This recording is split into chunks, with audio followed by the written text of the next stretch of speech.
नमस्कार. Doctor speak अंतर्गत आरोग्य संपदा या कार्यक्रमामध्ये आपणा सर्वांचं मनपूर्वक स्वागत. भगवद्गीतेमध्ये श्रीकृष्णांनी असं म्हटलेलं आहे, मन एव मनुष्याणाम कारणम बंध मोक्षयोः. मन हेच माणसाच्या बंधनाचं आणि मुक्तीचं दोन्हीचं कारण असतं. एका कवितेत असंही म्हटलंय, मन मनास उमगत नाही, आधार कसा शोधावा. खरंच आपल्या या मनाचा तळ गाठणं किंवा मनाचा थांग लागणं ही अतिशय अवघड गोष्ट आहे. आणि असं म्हणतात, स्त्रियांच्या मनाचा थांग लागणं ही तर त्याहून अवघड गोष्ट आहे. काल बदलला आणि आधुनिक झाला, त्याबरोबर स्त्रियांच्या शारीरिक आरोग्याबद्दल, शारीरिक तक्रारींबद्दल, त्यांच्या समस्यांबद्दल चर्चा व्हायला लागल्या, मार्गदर्शन केली गेली. पण अजूनही एक विषय मात्र थोडासा दुर्लक्षित राहिलाय, आणि तो विषय आहे स्त्रीचं मानसिक आरोग्य किंवा स्त्रियांचं मनस्वास्थ्य. 8 मार्च हा जागतिक महिला दिन आहे. या महिला दिनाच्या निमित्तानं स्त्रियांच्या विषयांवर अनेक चर्चा होतील. पण स्त्री नेमकी कशामुळे तिचं अस्वास्थ्य होतं किंवा कशामुळे ती बिचकते, कशामुळे ती अडचणीत येते, कशामुळे अस्वस्थ होते, ही कारणं आपण शोधतो का? तिचं मानसिक आरोग्य जपण्यासाठी आपण प्रयत्न करतो का? हा खरं तर विचार करण्याचा मुद्दा आहे. आणि म्हणूनच आजच्या या कार्यक्रमाचं विशेष आयोजन आपण केलंय. स्त्रियांच्या मानसिक आरोग्यामध्ये येणाऱ्या अडचणी काय आहेत, त्यावरचे उपाय काय आहेत, याचा वेध आपण आजच्या कार्यक्रमात घेणार आहोत. आणि त्यासाठी आपण विशेष आमंत्रित केलेलं आहे मानसोपचार तज्ज्ञ डॉक्टर स्मिता पानसे यांना. नमस्कार डॉक्टर, या कार्यक्रमामध्ये आपलं मनपूर्वक स्वागत. नमस्कार. पिंपरी चिंचवड महानगरपालिकेच्या यशवंतराव चव्हाण स्मृती रुग्णालयाच्या मानसोपचार विभागामध्ये सहयोगी प्राध्यापक म्हणून कार्यरत आहेत. गेली 20हून अधिक वर्ष त्यांना विविध वयोगटातल्या, विविध स्तरातल्या, विविध व्यक्तींशी संवाद साधता आलाय आणि या संवादातनं त्यांचं मानसिक आरोग्य जपता आलंय. खरं तर स्त्री ही मानसिकदृष्ट्या जितकी स्वस्थ आणि आरोग्य संपन्न असेल, तितकं तिचं कुटुंब हे स्वस्थ आणि आरोग्य संपन्न असेल, आणि पर्यायानं समाजही जास्तीत जास्त आरोग्य संपन्न असेल. मन याची व्याख्या तुम्ही मानसोपचार तज्ज्ञ म्हणून नेमकी कशी करता, आणि मनाचं आरोग्य म्हणजे तरी नेमकं काय हो? सुरुवात मनापासूनच व्हायला हवी. पण मनाची व्याख्या ही तशी कठीण आहे. मानसशास्त्रामध्ये अशी मनाची एक व्याख्या नाही आहे. कारण मन ही एक अनुभूती आहे, बरोबर, ज्याद्वारे प्रत्येक व्यक्ती त्याच्या विचार, भावना, बुद्धिमत्ता आणि चेतना याची त्याला जाणीव असते. मन आणि मेंदू यामध्ये देखील आपल्याला काही काही वेळेला गफलत होते की नेमकं मन कुठलं आणि मेंदू कुठला. खरं खरं, बरोबर. आणि आपण चित्रपटांमध्ये किंवा वाङ्मयात असं म्हणतो की मन हे हृदयात असतं. पण खरं तर मन हे आपल्या मेंदूत असतं. बर. आणि सोप्या भाषेत सांगायचं म्हटलं तर आजच्या कॉम्प्युटरच्या या डिजिटल वर्ल्डमध्ये आपला मेंदू म्हणजे हार्डवेअर आहे आणि मन हे त्यातलं सॉफ्टवेअर आहे. बर. ज्याच्या ऑपरेटिंग सिस्टम्सनी आपल्या शरीरावर आपला ताबा राहतो आणि आपल्या जीवनावर देखील. बरोबर आहे, बरोबर आहे ना. त्यामुळे हे मन आणि शरीर असं एकत्र असतं. आणि म्हणून मग इथे शारीरिक स्वास्थ्यासोबत जसं तुम्ही सुरुवातीला उल्लेख केला तसा मानसिक स्वास्थ्य पण महत्त्वाचं आहे. आणि हे मानसिक आरोग्य असं पुन्हा आपण सोप्या भाषेत जर म्हटलं तर आपल्या वैचारिक आणि भावनिक प्रवृत्ती यामधला संतुलन बर बर बर. है ना. आणि अगदी शास्त्रोक्त पाहिजे असेल तर जागतिक आरोग्य संघटनेने सांगितलं आहे की मानसिक आरोग्य म्हणजे is a state of wellbeing, म्हणजे एक कल्याणकारी अवस्था आहे. वा वा. बरोबर. ज्यामध्ये आपल्याला स्वतःच्या पोटेन्शियलची जाणीव असते आणि आपल्यामध्ये दैनंदिन स्ट्रेसचा सामना करण्याची शक्ती असते आणि त्याचबरोबर रोजची कामं व्यवस्थितपणे करणे आणि समाजात आपले योगदान देणे. म्हणून मन आणि मानसिक आरोग्य हे समाजाशी फार जवळून निगडीत आहे. वा वा वा. खरंच फारच छान. State of well being Yes. ही किती सुंदर व्याख्या आहे की मानसिक आरोग्य म्हणजे तुमचं संतुलन असणं. आपल्या प्राचीन वाङ्मयामध्ये म्हणजे आपली संस्कृती ही फार हजारो वर्षांपूर्वीची संस्कृती आहे. तर आपल्या प्राचीन वाङ्मयामध्ये साहित्यामध्ये मनस्वास्थ्य किंवा मानसिक आरोग्य याविषयी काही उल्लेख येतात का, किंवा मनस्वास्थ्याबद्दल कुठे काही स्पेसिफिकली सांगितलेलं आहे का? आपलं प्राचीन वाङ्मय हे शतकांपासून आहे. हो. आणि त्यामध्ये आपण सुरुवात करतो वेद, उपनिषद, योग म्हणजे पतंजलीचे योगसूत्र, भगवद्गीता, म्हणजे भारतीय परंपरेनुसार सगळ्यांना या ग्रंथांची माहिती आहे. पण या ग्रंथांमध्ये मानसिक आरोग्याचं फार विवरण आहे. म्हणजे प्रत्येकामध्ये वेगवेगळ्या गोष्टींवर त्यांनी फोकस केलेला आहे.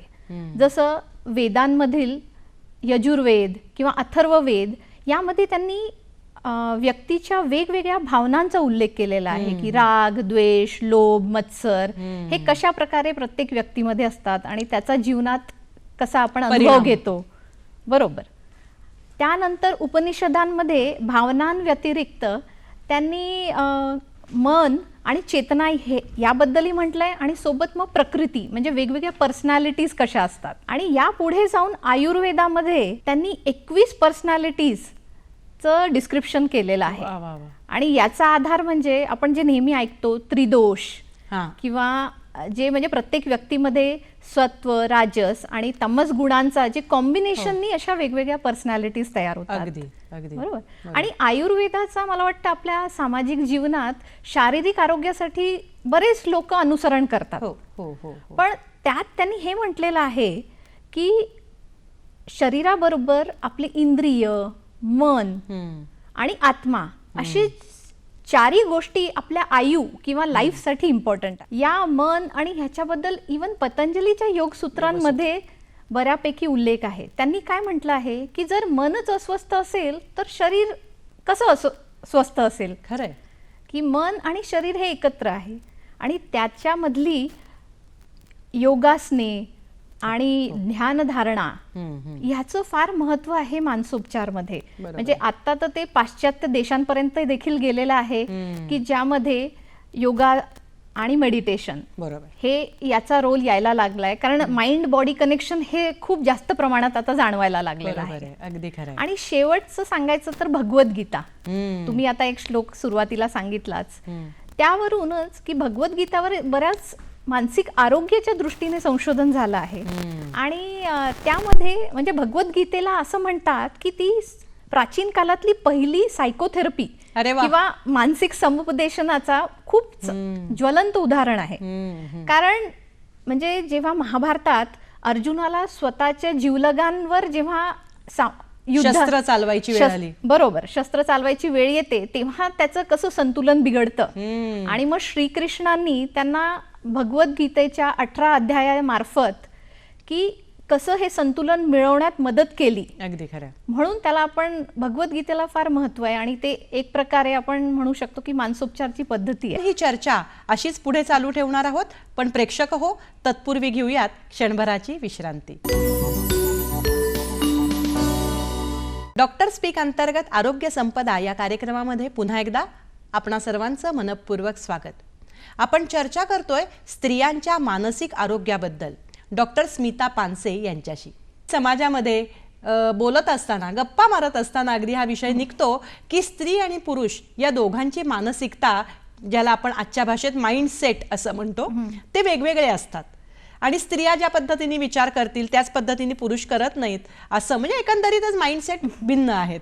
तर खरंच आहे का, म्हणजे यामध्ये किती तथ्य आहे आणि जर ते असेल तर नेमका फरक काय असतो? महिलांचे आरोग्य म्हटलं की हे समजणं गरजेचं आहे की स्त्री आणि पुरुष मधला जो आपण शारीरिक डिफरन्स आहे तो सगळ्यांनाच माहिती आहे, पण त्यांच्या मेंदूंमध्ये देखील थोडासा फरक आहे. बर बर. आणि संशोधनात असं सापडलं आहे की स्त्रिया ह्यांची विचार करण्याची पद्धत ही भावनात्मक आहे. अगदी खरं आहे. बरोबर. आणि पुरुषांची ही जास्त तर्क विचाराची आहे. हे लॉजिकल आहे, हे लॉजिकल थिंकिंग. बरोबर. त्यामुळे कुठेतरी ह्या दोघांमध्ये फरक, माइंडसेटमध्ये फरक आहे, ही गोष्ट खरी आहे. बरोबर. पण याच्या मागची कारणं त्यांनी असं म्हटलं आहे की स्त्रियांमध्ये इंटरनलायझिंग डायमेन्शन म्हणजे बऱ्याच गोष्टी अंतर्गत करण्याची सवय असते. त्यामुळे खूप गोष्टी त्या आतल्या आत ठेवतात आणि भावना जेवढ्या व्यक्त करायला हव्या, म्हणजे त्यांना माहिती आहे भावना असतात पण व्यक्त करताना प्रॉब्लेम येतो काय. बर बर. म्हणजे कधी कधी जास्त होतात किंवा कधी कधी कमी होतात, केल्याच जात नाही. हा. आणि पुरुषांमध्ये एक्सटर्नलायझिंग फॅक्टर जास्त आहे, म्हणजे त्यांचं सगळं बाह्यकरण होतं आणि त्यामुळे त्यांच्यामधले मानसिक आजार, जरी सगळे आजार सगळ्यांना होऊ शकतात, स्त्री किंवा पुरुष, पण काही आजार स्त्रियांमध्ये जास्त आहे आणि काही पुरुषांमध्ये. म्हणजे स्त्रियांमध्ये हे अंतर्गत करण्याची जी भावना आहे त्यामुळे बरेचदा त्यांना नैराश्य म्हणजे डिप्रेशन, एन्झायटी म्हणजे चिंतारोग, बरोबर, आणि बऱ्यापैकी मानसिक तणावातनं जावं लागतं. आणि याच्या पासून वेगळं पुरुषांमध्ये व्यसनाधीनता आणि बरेचदा अँटी सोशल बिहेवियर, समाजाच्या विरुद्धात जाऊन सगळ्या गोष्टी करणे, ही टेंडन्सी जास्ती दिसते. म्हणजे मानसिक आजार होण्याचं प्रमाण हे स्त्रियांमध्ये जास्त आहे असं म्हणू शकतो आपण. आणि जर असेल तर त्याची कारणं नेमकी कुठली? म्हणजे तुम्ही एक कारण तर सांगितलंच की त्यांना एकतर त्या खूपच एक्सप्रेस करतात स्वतःच्या भावना, नाही तर त्या लपवून ठेवण्याकडे असतात. या व्यतिरिक्त इतर कारणं आहेत का त्यांच्या मानसिक अस्वास्थ्याची? मानसिक अस्वास्थ्य हे जर स्त्रियांमध्ये बघितलं तर मी जसं म्हटलं, डिप्रेशन, एन्झायटी हे दुप्पट प्रमाणात आहे स्त्रियांमध्ये पुरुषांपेक्षा. आणि याचं महत्वाचं कारण म्हणजे त्यांचे जीवनातील जे प्रजनन प्रणाली आहे, रिप्रोडक्टिव्ह सिस्टम, त्यामधून होणारे जे हार्मोनल चेंजेस होतात त्यांच्या प्रत्येक आयुष्याच्या टप्प्यामध्ये, हे खूप मोठं जैविक कारण आहे. बर बर बर बर. आणि त्यासोबत काही वेळेला आपल्याकडे फॅमिली हिस्ट्री असेल तर जेनेटिकली ते तुमच्यामध्ये येतं. बर. म्हणजे मानसिक आजार हे जेनेटिकली येऊ शकतात? येऊ शकतात. म्हणजे जसं ब्लड प्रेशर, डायबिटीज आहे त्याप्रमाणे शारीरिक आजार जसे जेनेटिकली येतात. ओके, बरोबर.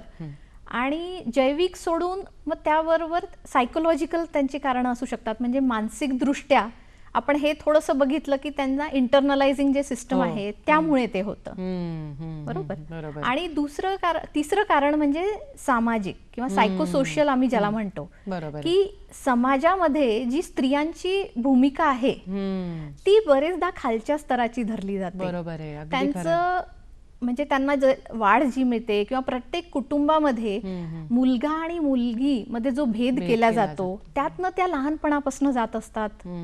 बरेचदा त्यांना शारीरिक शोषण, इतर प्रॉब्लेम्स, अत्याचार हे फेस करावे लागतात जे पुरुषांना नसतात. त्यामुळे हे सगळ्या गोष्टी मिळून त्यांचं खच्चीकरण होतं आणि त्या डिप्रेशनला फार प्रोन आहे. म्हणजे स्त्रियांमध्ये सगळ्यात जास्त त्रास जो आहे तो नैराश्य आणि चिंतारोग. अगदी खरं आहे, अगदी खरं आहे.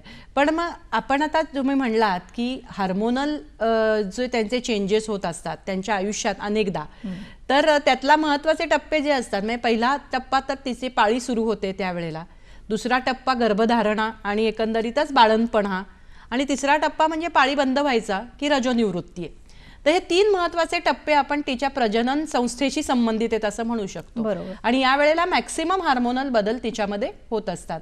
तर सुरुवातीपासून आपण जर सांगितलं आम्हाला की नेमकं पाळी सुरू होताना तिच्यामध्ये काय बदल होतात? प्रत्येक स्त्रीच्या आयुष्यात हे पाळी सुरू होणे किंवा ज्याला आपण मेनार्की, प्युबर्टी असं म्हणतो, की म्हणजे ते पौगंड अवस्थेत जातात आणि मुलीपासून स्त्रीमध्ये त्यांचं रूपांतर होतं काही वर्षात. आणि त्याचं सगळ्यात इम्पॉर्टंट साईन जी आपण धरली आहे ती पाळी सुरू होणे. बरोबर. तर हे जे हार्मोनल चेंजेसमुळे पाळी जेव्हा सुरू होते तर आपल्याकडे अजूनही पाहिजे तेवढं सेक्स एज्युकेशन होत नाही. खरंय. बरोबर. तर त्यामुळे इथे हे फार महत्त्वाचं आहे की मुलींना पाळी म्हणजे काय, त्याचा प्रजननशी काय संबंध आहे, त्यांनी त्यावेळेला वैयक्तिक काय स्वच्छता पाळायला हवी आणि त्यामुळे काय बदल होऊ शकतात, काय त्रास होऊ शकतात का, तर ह्याची जर जाणीव असली तर त्या खूप व्यवस्थितरित्या स्वतःची काळजी घेऊ शकतात किंवा त्याला सामोरं जाऊ शकतात त्या. बरोबर. या पाळीच्या हार्मोनल चेंजेसमुळे काही स्त्रियांना पाळीच्या 1 आठवड्यापूर्वीपासून काही भावनिक चेंजेस जाणवतात, ज्याला आपण PMS म्हणतात लोक, किंवा प्री मेन्स्ट्रुअल सिंड्रोम. बरोबर. तर हे याला आता प्री मेन्स्ट्रुअल डिस्फोरिक डिसऑर्डर पण म्हणतात, कारण हा आठवडाभरापूर्वीपासून पाळी सुरू होण्याच्या आधी जे हार्मोनल बदल होतो त्यामुळे काही दिवस काही करायची इच्छा न होणे, चिडचिड होणे, उगाच रडू येणे आणि फटीग येतो काही वेळेला, थकल्यासारखं वाटलं असं होतं. काही लोकांना पोटातही दुखतं आणि मग ती पाळी सुरू झाली की हळूहळू ते नॉर्मल होतं. नॉर्मल हे सगळे चेंजेस किंवा हा थोडा त्रास असतो की ते आपण आपल्या रोजच्या दैनंदिन जीवनात थोडासा बदल करून थोडं रिलॅक्स राहिलो तर मॅनेज होऊन जातं. पण कधी कधी याला ट्रीटमेंटची पण गरज पडते. म्हणजे शारीरिक ट्रीटमेंटची का मानसिक? मानसिक ट्रीटमेंटची. की जर तेवढं जर खूप जास्त उदासीनता, टेन्शन, निराशा आणि पूर्ण आपलं समजूया रोजचे दैनंदिन कामातही त्याचा इफेक्ट व्हायला लागला तर मात्र ट्रीटमेंटची गरज असते. ओके. आता दुसरा टप्पा आला, म्हणजे स्त्रीच्या आयुष्यातलं सृजन ज्याला आपण म्हणतो, नवनिर्मिती म्हणतो, पण ती तिच्या दृष्टीने शारीरिक मानसिक आव्हानात्मक असते. बरोबर. तर तो आहे तिच्या गर्भधारणेचा काळ आणि त्यानंतर बाळंतपणाचा.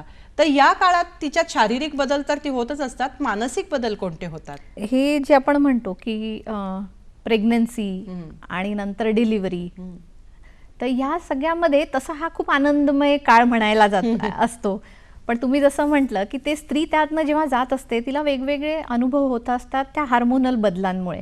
त्यामुळे अनेक स्त्रियांना या जेव्हा प्रेग्नन्सीचे शेवटचे जे 2-3 महिने असतात त्यावेळेला बरेचदा उदासी निर्माण होते, नैराश्य निर्माण होतं आणि याचं नक्की कारण हार्मोन्स असतं.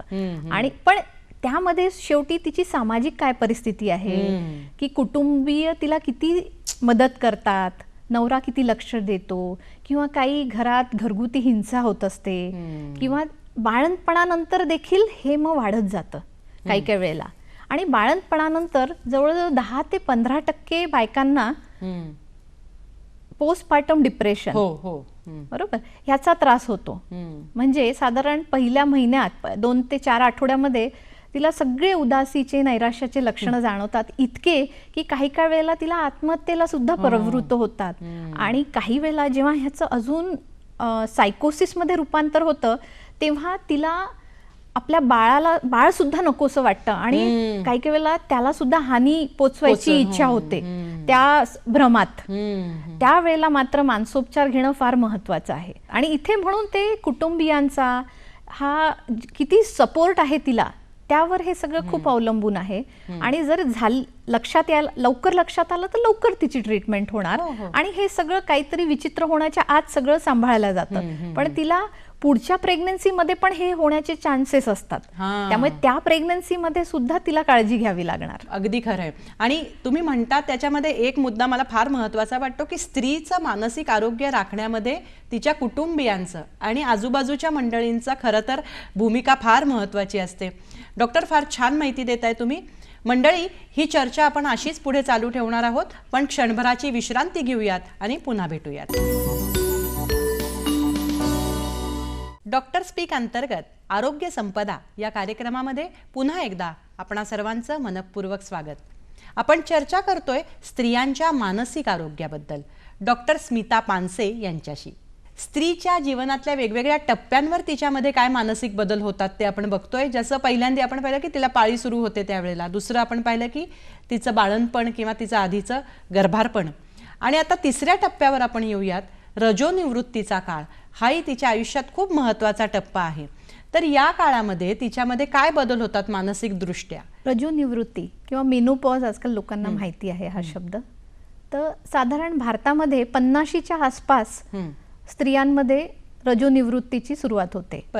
तर रजोनिवृत्तीच्या वेळेला परत हार्मोन्समध्ये ज्या बदल होतात, कारण प्रजनन संस्था हळूहळू बंद व्हायला लागते, तर त्यामुळे त्या हार्मोन्स बदलांमुळे रजोनिवृत्ती म्हणजे पाळी पूर्ण बंद होते त्याच्या 1 वर्षाआधी आणि त्याच्या 1 वर्षानंतर असा साधारण काळ असतो ज्यामध्ये त्यांना शारीरिक आणि मानसिक देखील त्रास होतात.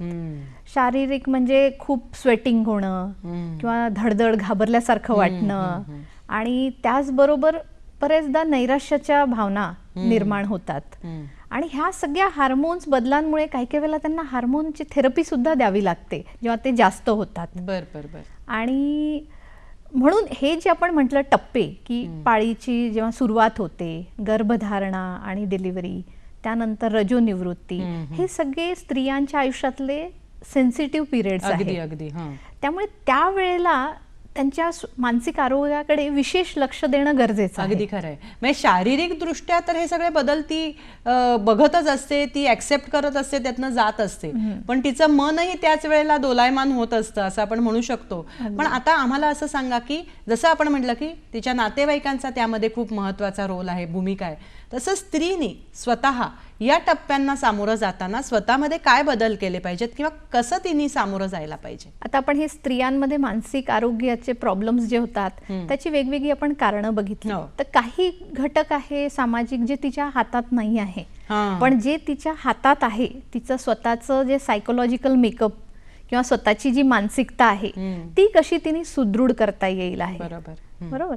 तर त्यासाठी, आणि याच्यात आपण मगाशी म्हटलं होतं की त्यांना भावनात्मक आहे स्त्रिया, त्यामुळे त्यांना या भावनांच्या द्वारे आपल्या जवळच्या मित्रमैत्रिणींशी संपर्क ठेवणं फार गरजेचं आहे. म्हणून जशा जशा स्त्रिया आयुष्यातनं जातात त्यांनी आपल्या मैत्रिणी, म्हणजे 1 किंवा 2 जिवलग मैत्रीण जिच्याशी तुम्ही मन मोकळं करू शकता असं नक्की असायला हवं. आणि हे नसलं तर मग बरेचदा तुम्हाला मग कोणीतरी समुपदेशक किंवा मानसोपचार तज्ज्ञाची गरज पडते. पण हे सोडलं तर अजून आपल्या लाईफस्टाईलमध्ये जे चेंजेस आहे, जे आपण सगळ्या शारीरिक ॲज वेल एज मानसिक आरोग्यासाठी महत्त्वाचं आहे, ते 3 गोष्टी आहे. म्हणजे पोषक आहार, खरंय, पुरेशी झोप आणि नियमित व्यायाम. खरंय, अगदी बरोबर आहे. तर हे जेवढं शारीरिक आजारासाठी किंवा त्याचं रोकथाम करण्यासाठी महत्व आहे, तेवढंच मानसिक आजार टाळण्यासाठी पण हे तिघांचं फार महत्व आहे. त्यामुळे हे आपली दैनंदिन जीवनात हे बदल नक्की आणावे जे आपल्या हातात आहे. म्हणजे आपल्याला नेहमी असं वाटत राहतं की शारीरिक दृष्ट्या चांगलं राहण्यासाठीच आहार विहार योग्य पाहिजेत, पण आपलं मन सुदृढ राहण्यासाठी सुद्धा आपला आहार विहार आणि झोप ही चांगली पाहिजे, हे खरं महत्वाचं आहे. संशोधनात असं देखील सापडलं आहे की आपण काय खातो आणि त्यामुळे आपल्या पोटातले जे बॅक्टेरिया आहे त्याचा आणि मनाचा कनेक्शन आहे, ब्रेनचा, गट ब्रेन ॲक्सिस असं म्हणतात.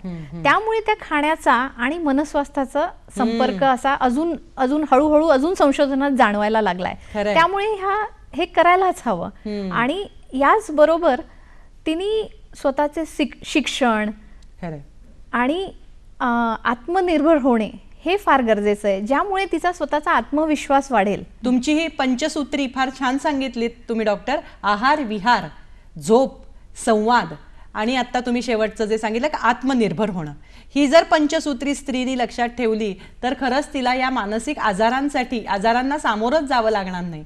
पण डॉक्टर, एक नव्याने एक प्रश्न मनात आलाय, उपप्रश्न म्हणू आपण त्याला.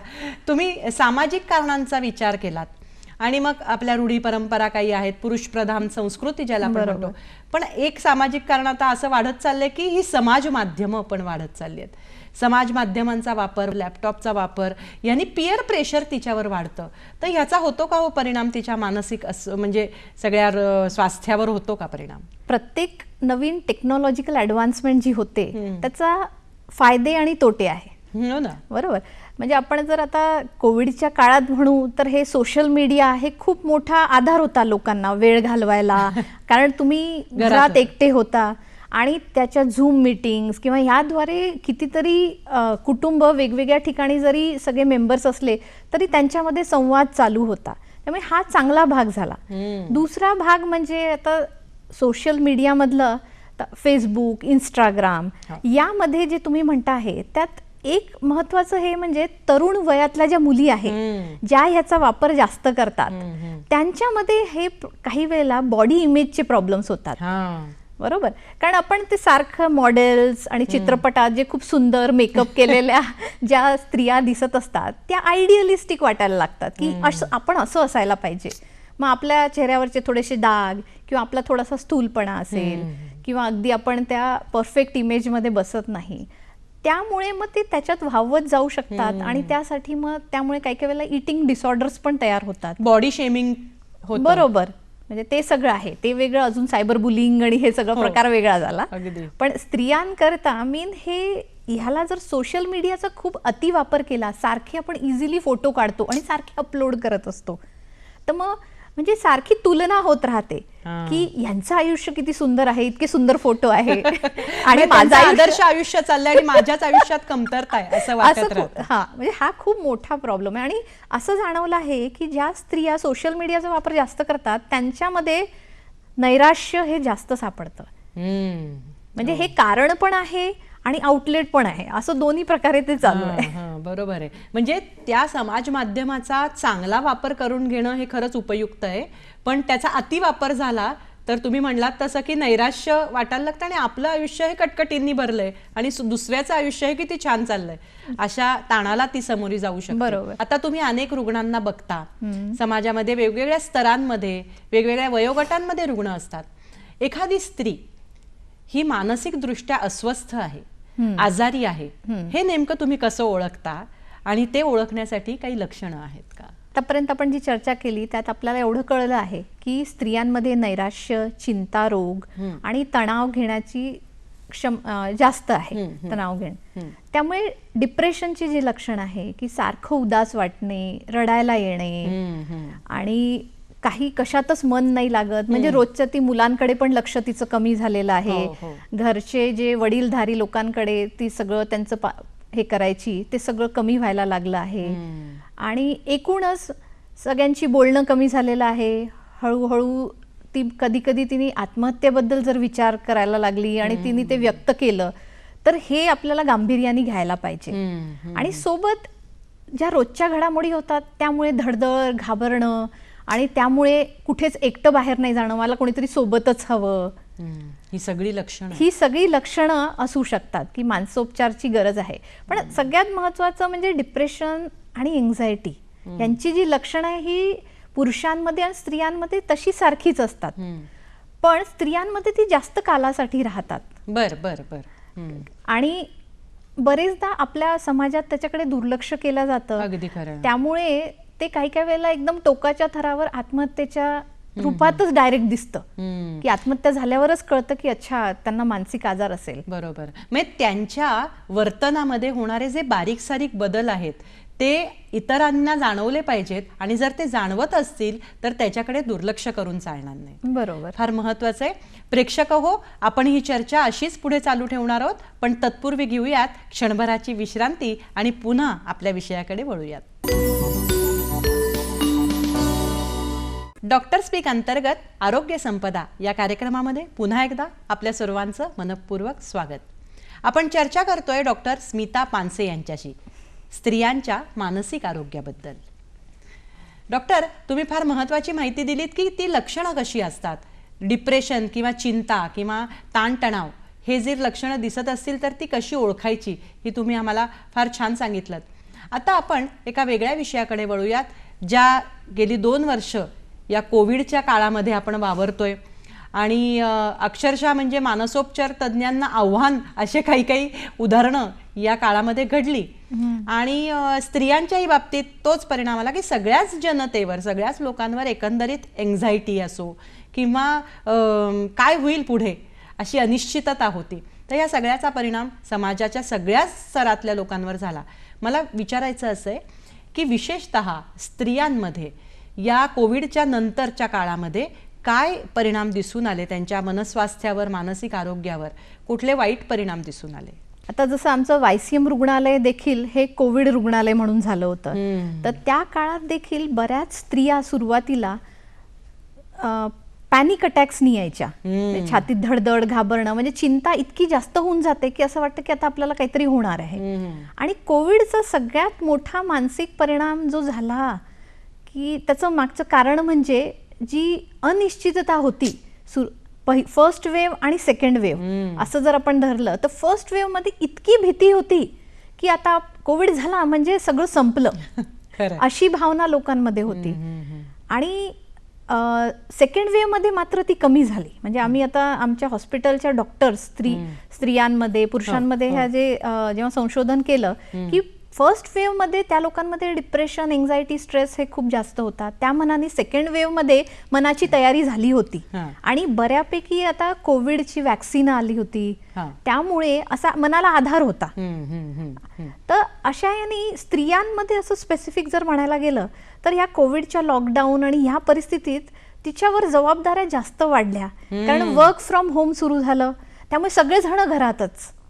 आणि त्यामुळे म्हणजे मुलांची शाळा, स्वतःचं काम, नवऱ्याचं काम, घरी जर वडीलधारी लोक असतील तर त्यांचं सगळं सांभाळून करायला तो काही वेळेला फार तणाव जास्त झाला. आणि काही वेळेला असंही जाणवलं आहे की ही जवळीकता खूप जास्त जर झाली तर त्यामुळे भांडणं झाली किंवा इवन शारीरिक हिंसेचे प्रकार घडले, हिंसेचे प्रकार वाढले होते. त्यामुळे त्यावेळेला मग ते कोविडचा हा एक परिणाम मात्र जाणवला होता. आणि जसं आता मी स्त्री म्हणून, डॉक्टर म्हणून अत्यावश्यक सेवामुळे आम्हाला हॉस्पिटलला जाणं गरजेचं होतं, पेशंटला बघणं गरजेचं होतं, पण मनात एक भीती असायची की आपल्यामुळे घरात तर कोविड येणार नाही, की आपले जे सासू सासरे आहे किंवा आपला नवरा, मुलं आहे, त्यांना जर कोविड झाला तर कसं. म्हणजे आणि अशा बऱ्याच डॉक्टरांना पण देखील, स्त्री डॉक्टरांना हे त्याची गिल्टी फिलिंग यायची. अगदी खरं आहे की आपल्यामुळे हे असं होत आहे. म्हणजे घरात असलेल्या स्त्रीला सुद्धा तो ताण होता आणि हेल्थ वर्कर म्हणून बाहेर पडणाऱ्या स्त्रीला सुद्धाही तो ताण होता की माझ्यामुळे कोविड घरात नको यायला. पण असंही झालं की आपण इंग्लिशमध्ये असं म्हणतो बून इन डिस्गाईज, की काहीतरी चांगले किनार पण असते या सगळ्याला, वाईटातनं काही वेळेला चांगलं घडतं. तर अनेकदा असं वाटतं आपल्याला की कोविडने आपल्याला बऱ्याच काही चांगल्या गोष्टी पण दिल्या, तर बायकांच्या मानसिक स्वास्थ्यावर चांगले परिणाम दिसून आले का, किंवा त्यांच्या माइंडसेटमध्ये काही बदल घडले का? जसं आपण म्हटलं की स्त्रिया या भावनात्मक असतात, तर त्यामुळे जेव्हा कुटुंब ह्या कोविडमुळे एकत्र आलं त्यामुळे त्यांच्या त्या पर्सनॅलिटी ट्रेटचा फायदा हे झालं की त्यांचा संवाद वाढला. म्हणजे काही घरांमध्ये जिथे सगळे एकत्र येऊन घरातले कामं करायचे तिथे ऍक्च्युली मानसिक स्वास्थ्य सगळ्यांचंच सुधारलं. पण जिथे हे होत नव्हतं तिथे त्रास होत होते. आणि वर्क फ्रॉम होम आपण जे म्हटलं की स्त्रियांना, काही स्त्रियांना ती ऑपॉर्च्युनिटी सारखं झालं की घरातलं काम सांभाळून त्यांना हे काय म्हणतात, घरातले काम आणि बाहेरचं काम हे सुद्धा करता येत होतं. म्हणजे कुठे बाहेर जायचा हे त्रास कमी झालेला होता. बरोबर, येण्या जाण्याचा वेळ वाचला, श्रम वाचले. बरोबर. पिंपरी चिंचवड महानगरपालिकेमध्ये त्यांनी एक चांगला उपक्रम राबवलेला आहे की ज्या विधवा झालेल्या आहे कोविडमुळे अशा स्त्रियांना त्यांनी नवीन प्रशिक्षण दिलं की ज्याच्यामुळे त्यांना आणि त्याचे जे फॅमिली मेंबर्स आहे की ज्याच्याकरून ते पुढे जाऊन नवीन काम करू शकतात. म्हणजे नुसतंच फक्त पैशाचा आधार नाही, पैसा पण आणि कला पण शिकवली की काही स्किल्स ज्याच्यामुळे.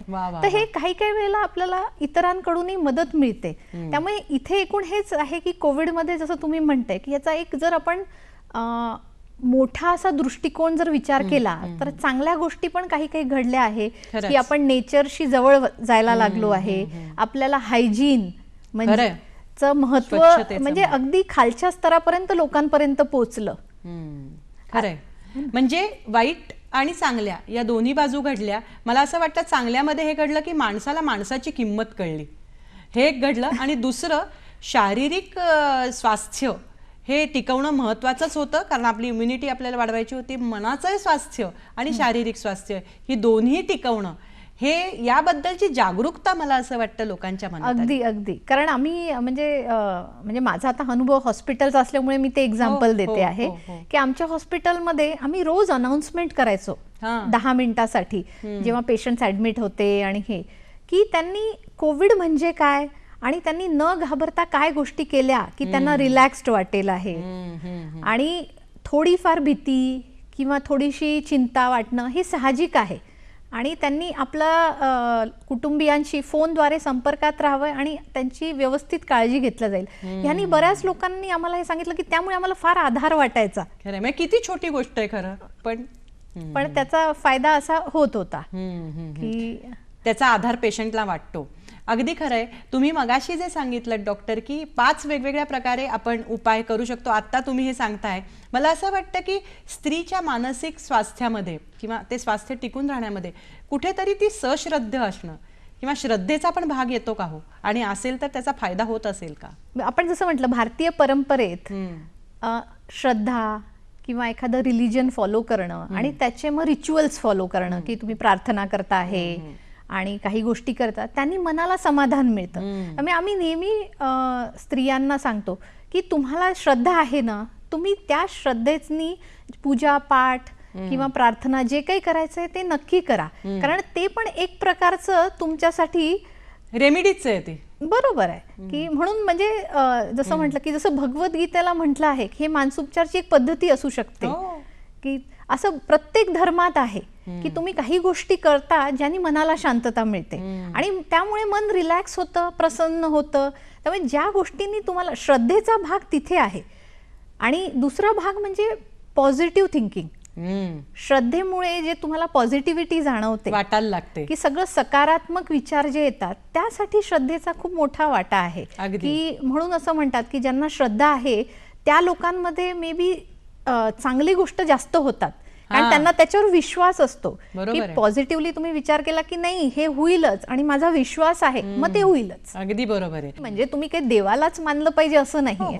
श्रद्धा तुमची कशावरही असू शकते, त्यानुसार तुम्ही तुमच्या मनाला ज्या गोष्टींनी शांतता वाटते त्याचं वाचन, त्याची प्रार्थना किंवा सेल्फ टॉक तुम्ही जसं म्हटलं, ह्या गोष्टी करणं फार गरजेचं आहे. म्हणजे दिवसातनं 10 ते 15 मिनिटं स्वतःला थोडंसं ध्यानमय होऊन स्वतःला तो पॉझिटिव्ह टॉक दिला तर खूप फरक पडतो. अगदी खरं आहे, अगदी बरोबर आहे. डॉक्टर, आपण ही चर्चा अशीच पुढे चालू ठेवणार आहोत. प्रेक्षक हो, आपण डॉक्टरांकडून स्त्रियांच्या मानसिक आरोग्याबद्दल माहिती घेतोय आणि ती घेतच राहणार आहोत. तत्पूर्वी घेऊयात क्षणभराची विश्रांती. डॉक्टर स्पीक अंतर्गत आरोग्य संपदा या कार्यक्रमामध्ये पुन्हा एकदा आपणा सर्वांचं मनपूर्वक स्वागत. आपण चर्चा करतोय डॉक्टर स्मिता पानसे यांच्याशी. डॉक्टर, तुम्ही फार महत्त्वाची माहिती दिलीत की श्रद्धेचं महत्त्व कसं आहे. आता मला असं विचारायचं आहे, अगदी एक तुम्हाला वाटेल बेसिक प्रश्न आहे, पण एक गैरसमज असतो समाजामध्ये. एक तर सायकोथेरपिस्ट आणि सायकॅट्रिस्ट हे 2 वेगळे आहेत का, आणि असतील तर त्यांच्यामध्ये काय फरक आहे? म्हणजे मनोविकृती तज्ज्ञ आणि मानसशास्त्रज्ञ हे 2 वेगळे आहेत का? सायकॅट्रिस्ट म्हणजे जो डॉक्टर असतो, ज्यांनी MBBS डिग्री घेतली आहे आणि नंतर त्यांनी मानसशास्त्र म्हणजे MD सायकॅट्री केलेलं आहे आणि त्यामुळे ते औषधोपचार करू शकतात. आणि सायकोलॉजिस्ट किंवा सायकोथेरपिस्ट जर असं तुम्ही म्हणाल तर हे जनरली यांचं शिक्षण MA सायकोलॉजी किंवा PhD केलेलं असतं, MPhil किंवा PhD. म्हणजे त्यामुळे त्यांच्याकडे जनरली आपण बघितलं तर ते टेस्टिंग जास्त करतात, सायकोलॉजिकल टेस्टिंग, आणि मग वेगवेगळ्या प्रकारच्या थेरपी किंवा काउन्सिलिंगचा भाग त्यांच्यामध्ये जास्त येतो. त्यांना औषधोपचार नाही करता येत. पण अजून समजून घ्यायचं असेल तर एक्झाम्पल मी असं दिलं आहे की जसे हाडांचे डॉक्टर असतात, ऑर्थोपेडिशियन आणि फिजिओथेरपिस्टचं जसं कॉम्बिनेशन असतं की जरी ऑपरेशन झालं, हाडांचे प्रॉब्लेम्स असले तरी तुम्हाला फिजिओथेरपिस्टचा आधार घ्यावा लागतो. तसंच सायकॅट्रिस्ट हा जनरली त्या मानसोपचार टीमचा लीडर असतो. ते ट्रीटमेंट ठरवतात, औषधोपचार सुरुवात करतात आणि मग सायकोलॉजिस्ट हा टेस्ट करतात की अजून काय उपचार करता येतील आणि मग काउन्सिलिंगची गरज आहे का. बर. तुम्ही एक स्त्री आहात.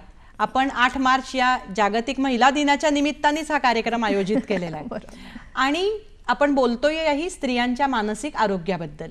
तर मला असं विचारावंसं वाटतं की स्त्री म्हणून या स्त्रिया ज्या मानसिक रुग्ण आहेत तुमच्याकडे जेव्हा येतात काही आजारांसाठी, अस्वास्थ्यासाठी, तर त्यावेळेला स्त्री म्हणून तुम्ही जेव्हा त्यांना समजून घेता तेव्हा स्त्री असल्याचा फायदा होतो का तुम्हाला, आणि असेल होत तर तो कसा होतो ते आम्हाला जाणून घ्यायला आवडेल. स्त्री असल्याचा नक्कीच फायदा होतो.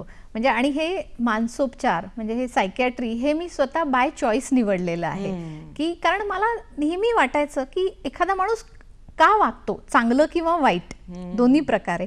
त्यामागची काय कारणं असू शकतात आणि हे आपण मानसशास्त्रात ह्याची वेगवेगळी कारणं आपल्याला बघायला मिळाली आणि शिकायला मिळाली. त्यामुळे या मानसशास्त्राचा वापर स्त्री म्हणून पण मला असा होतो की बऱ्याच स्त्री पेशंट्सला स्त्री मानसशास्त्रज्ञ हवा असतो. त्यामुळे त्यांना ते असं जसं तुम्ही म्हणता आहे की स्त्री म्हणून मला त्यांच्याशी जास्त एम्पथी असते की मला त्यांचे अनुभव अगदी आत्मसात करून समजतात की काय त्या कुठल्या कंडिशन मधनं गेल्या आहेत. जसं आपण वेगवेगळे टप्पे बघितले बरोबर की हे स्त्री म्हणून मला कळतात आणि ते त्यांना पण ते फार कम्फर्टेबल वाटतं.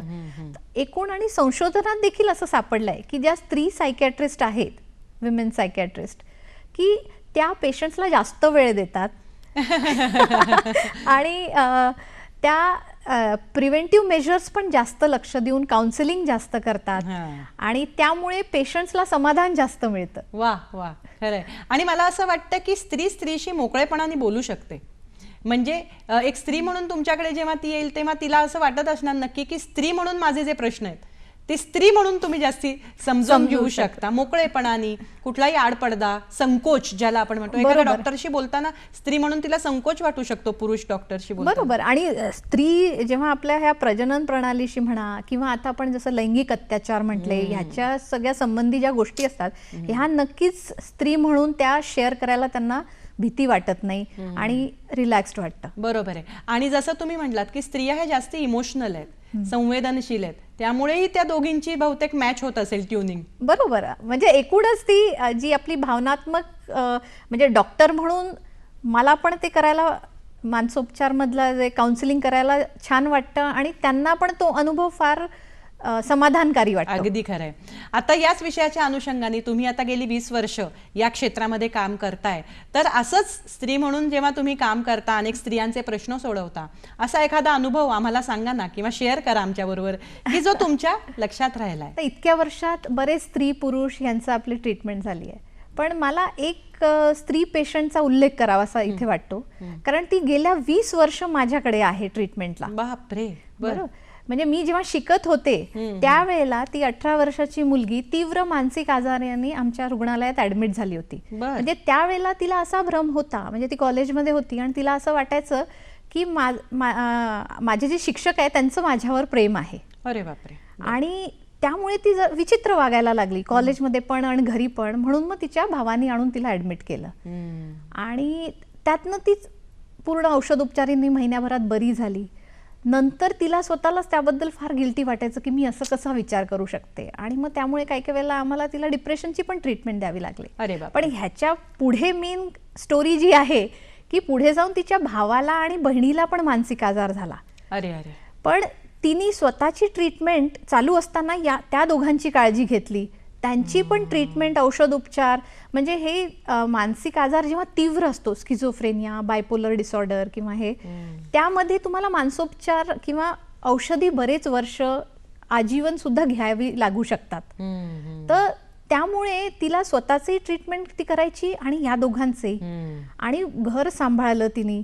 आणि अजूनही आता म्हणजे तिला इथे नोकरी मिळाली, तिचं लग्न झालं, डिवोर्स झाला, पण ह्या याच्यात ती रेग्युलर ट्रीटमेंटला यायची आणि ती समुपदेशनाने तिला आधार वाटायचा. म्हणजे तिच्यासाठी आमचं डिपार्टमेंट, मानसोपचार विभाग, हे तिचं एक मोठं सपोर्ट सिस्टम झालं होतं. तर अशा यांनी मला फक्त तिचं कौतुक यासाठी वाटतं की तिने स्वतःचा आजारही त्याची पूर्ण काळजी घेतली आणि कुटुंबियाबद्दलही तिला इतकी आत्मीयता होती की त्यांची सुद्धा काळजी घेतली. आणि अशी दुहेरी भूमिका तिने अजूनही निभावते. बऱ्याच लोकांचं असं एक कल असतो की मानसिक अस्वास्थ्य असेल, आजार असेल तर तो लपवला जातो. शारीरिक आजार पटकन सांगितला जातो, डॉक्टरांकडे गेलं जातं, पण हे आजार लपवले जातात. तर याच्या मागे कारण काय असतं आणि तुम्ही काय सांगाल या निमित्ताने? म्हणजे ह्याला मेन कारण आहे स्टिग्मा किंवा कलंक. शारीरिक आजार म्हणजे काहीतरी त्या माणसामध्ये कमकुवत आहे म्हणून मग तो नाकारला जातो की नाही. कारण त्याला आपण जवळ घेतलं तर जसे म्हणजे त्या मानसिक आजारी व्यक्ती, त्याच्या कुटुंबियांनाही त्याची लाज वाटत असते, ते लोक देखील सांगत नाही. आणि दुसरा भाग म्हणजे आपल्याकडे बरेच हे कल्चरल बिलीफ्स आहे की हा जादू टोणामुळे आहे किंवा मागच्या जन्मीचं पाप आहे, अरे बापरे. असे काही काही लोक आहे, मग ते त्या उपचाराकडे जास्त वळतात आणि मग तो आजार जेव्हा आटोक्याच्या बाहेर जातात आणि मग आणतात पेशंट्सला. तर मग हे असे गैरसमज पण खूप आहे अंधश्रद्धेमुळे. तर हा प्रकार आहे. आणि तुम्ही जसं म्हणता आहे की त्यांना काही भीती, म्हणजे अननोन काही गोष्टी ज्या आपल्याला माहिती नाही आहे. कारण मानसिक आजाराचं एक कारण नाही आहे. जसं आता कोविड आपल्याला माहिती आहे हा या व्हायरसनी होतो आणि मग त्याचा उपचार असा असा आहे, बरोबर. पण इवन जेव्हा नवीन कोविड आला होता तेव्हा पण त्याच्याबद्दल पण फार स्टिग्मा पसरला होता, बरोबर. तर तसंच हे मानसिक आजाराला काही नेमकं कारण, कारण त्याचे मी जसं म्हटलं बायोलॉजिकल, सायकोलॉजिकल, सोशल वेगवेगळे कारण आहेत. त्यामुळे लोकांना असं वाटतं की हे काय आहे, लपवण्याकडे कल वाढतो. खरं हे बदलायला पाहिजे. बरोबर, नक्की, अगदी खरंय. मॅडम, आपण कार्यक्रमाच्या सांगतेकडे येतोय, पण तत्पूर्वी एक डॉक्टर म्हणून आणि इतकी वर्ष समुपदेशनाचं काम तुम्ही सर्वांसाठी करताय, तर त्यासाठी प्रेक्षकांना आमच्या तुम्ही काय संदेश देऊ इच्छिता? आजच्या या धकाधकीच्या जीवनात बदल होणं हे अगदी साहजिक आहे, की म्हणजे change is part of life. त्यामुळे आपलं मानसिक आरोग्य आपल्या हातात आहे हे कुठेतरी स्त्रियांनी लक्षात घ्यावं. काही आता जसं मॅडमनी म्हटलं की 4-5 गोष्टी आहेत त्या तर नक्की कराव्या, की म्हणजे बेसिक अगदीच म्हणजे पोषक आहार, नियमित व्यायाम आणि झोप पूर्ण घेणे. ह्या 3 गोष्टी सोडून मोकळा संवाद, म्हणजे आपला मित्रमैत्रिणी काहीतरी कोणीतरी आपल्या जवळ असायला पाहिजे. आणि जर गरज पडली तर मानसिक आधार घ्या. समुपदेशनासाठी बरेच लोक आहे आपल्याकडे आणि मानसोपचार विभाग आहेत जिथे तुम्हाला पूर्णपणे मदत मिळू शकते. आणखीन आपलं मनस्वास्थ्य सुदृढ करण्यासाठी एखादा छंद जोपासणे, अगदी खरं, ज्यामुळे आपल्याला मनपसंत गोष्टीसाठी काही वेळ आयुष्यातला स्वतःसाठी घालवता येतो, बरोबर. तर ह्या गोष्टी फार महत्वाच्या आहे की ज्यामुळे तुम्ही तुमचं मानसिक आजार सुदृढ करू शकता. खरंय. भगवद्गीतेमध्ये असं म्हणलेलं आहे, क्रोधात भवती सम्मोहः, सम्मोहात स्मृतिविभ्रमः.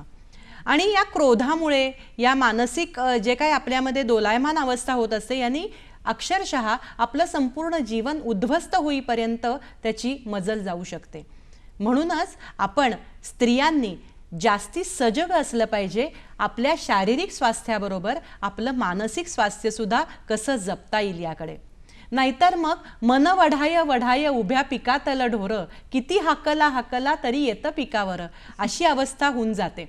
म्हणूनच आज आपल्याला डॉक्टर स्मिता पानसे यांनी जी मार्गदर्शन केलेलं आहे, ज्या सूचना दिल्या आहेत, त्याचं जर आपण पालन केलं आणि शारीरिक स्वास्थ्याबरोबर आपलं मनाचं आरोग्य, मनाला छान ठेवलं, आनंदी ठेवलं, स्वस्थ ठेवलं, तर खऱ्या अर्थाने हा महिला दिन आपण सेलिब्रेट केला, आपण असं म्हणू शकतो. डॉक्टर, तुम्ही आमच्या स्टुडिओमध्ये आलात आणि एकंदरीतच स्त्रियांच्या मानसिक आरोग्याबद्दल खूप छान मार्गदर्शन केलं, सूचना दिल्यात, त्याबद्दल दूरदर्शनच्या वतीनं मी आपले मनपूर्वक आभार मानते. धन्यवाद. धन्यवाद. नमस्कार.